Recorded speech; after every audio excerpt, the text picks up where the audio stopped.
উত্তরপ্রদেশের অস্বাভাবিক মৃত্যু সিঙ্গুরের পরিযায়ী শ্রমিকের। খুনের অভিযোগ পরিবারের। বাংলা ভাষায় কথা বলায় হেনস্থার দাবি। তৃণমূলের তোপ বিজেপিকে ঘিরে তদন্তে উত্তরপ্রদেশ পুলিশ।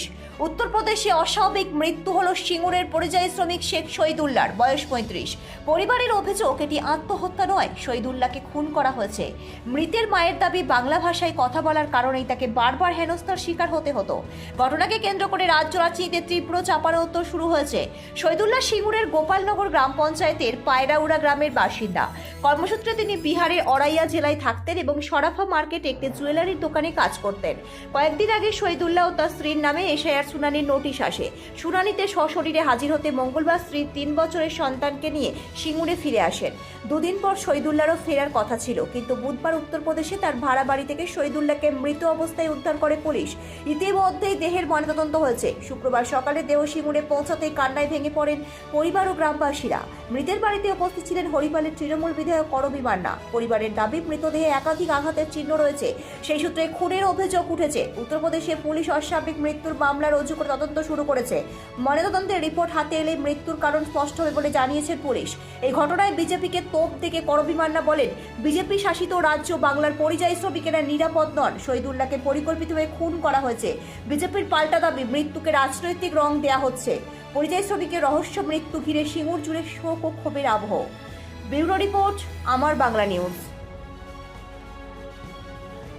স্বামীকে কেন খুন করেছে এইভাবে? আমরা বাংলায় কথা বলি, এর জন্য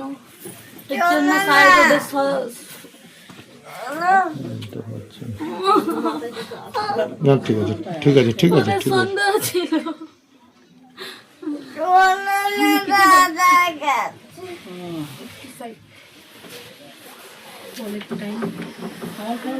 বাঙালি সব এসে কাজ করছে তো ওই জন্য ওদের এখানে বাংলায় করে না, এখানে বাংলা বললে ওরা সন্দেহই করে।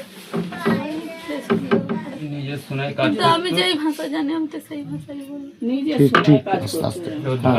আমরা তো বাঙালি, আমরা তো বাংলা ভাষাই বলবো, তা বলে সন্দেহ কিসের হবে?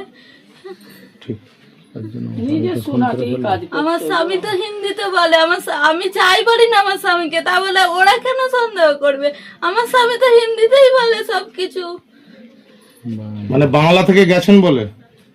বাংলা থেকে গেছে বলে, বাংলা থেকে গেছে, বাংলায় কাজ করছে এখানে সব বাঙালিরা, ওই জন্য আর ওই রকম করছে।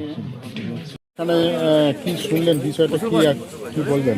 শেখ শহীদুল্লাহ 30 বছরের মধ্যে তার বয়স, 28-30 বছর। একটি ছেলে, সে উত্তরপ্রদেশে কানপুর জোনের আড়াইয়া নামে একটি জায়গায় সেখানে সে কাজে গেছিল।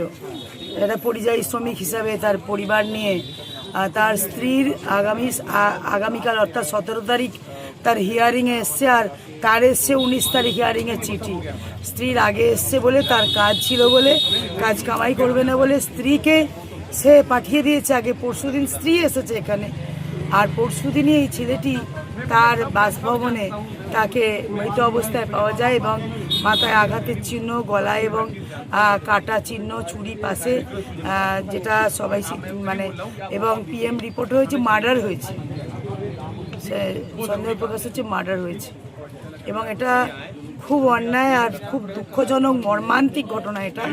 তার স্ত্রী এবং তার মা দাবি করছে যে ওখানে বাংলায় কথা বলতো, বাঙালি বলে ওদেরকে একটা আলাদা চোখে দেখতো ইউপির মানুষ। আমরা শুনছি, কাগজে পড়ছি, টিভিতে দেখছি যে বাইরের রাজ্যে যারা পরিযায়ী শ্রমিকরা, আমাদের বাংলার ভাইরা দাদারা আছে, তারা ভীত, সন্ত্রস্ত।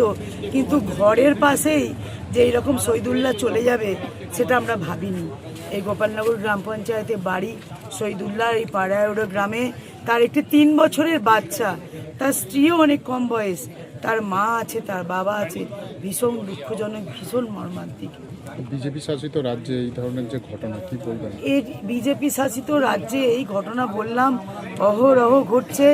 আমাদের ছেলেরা বাংলার বাইরে কাজ করতে যেতে ভয় পাচ্ছে, অথচ বাংলার বাইরে স্টেটের কত লক্ষ লক্ষ ছেলে আমাদের বাংলায় তারা কাজ করে খাচ্ছে। আমার মাননীয় মুখ্যমন্ত্রী তাদের সুন্দরভাবে সুব্যবস্থায় তাদের রাখা আছে, তাদের এতে কোনো অসুবিধা হচ্ছে না। অথচ আমাদের বাংলার ছেলেরা বাইরে গেলে তারা আতঙ্কে আছে, বাংলায় কথা বললে তারা আতঙ্কিত, ভীত, সন্ত্রস্ত। তার প্রমাণ আজকে আমরা এখানে এসে পেলাম যে আমাদের ঘরের একটি ছেলে শেখ শহীদুল্লাহ অকালে চলে গেল এবং তাকে খুন করা হলো। খুব মর্মান্তিক, খুব দুঃখজনক। বিজেপি সরকারকে ধিক্কার জানাই, মোদিজিকেও ধিক্কার জানাই। যে কোনো মৃত্যুই দুর্ভাগ্যজনক, তবে বাড়ির লোক যেটা বলছে সেটা হচ্ছে তৃণমূলের শেখানো কথা। পশ্চিমবাংলায়ও তো বহু মানুষ আছে যারা সংখ্যালঘু এবং বাংলা ভাষায় কথা বলে, তারাও বিভিন্ন অনৈতিক কারণে মারা যায়।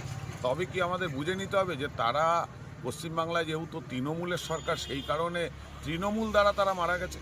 সুতরাং এই ধরনের কথাবার্তা বাড়ির লোকেরও বলার আগে ভেবে বলা উচিত, প্রকৃত কারণ আগে জেনে নিয়ে তারপরে প্রকাশ্যে এই ধরনের মন্তব্য করা উচিত।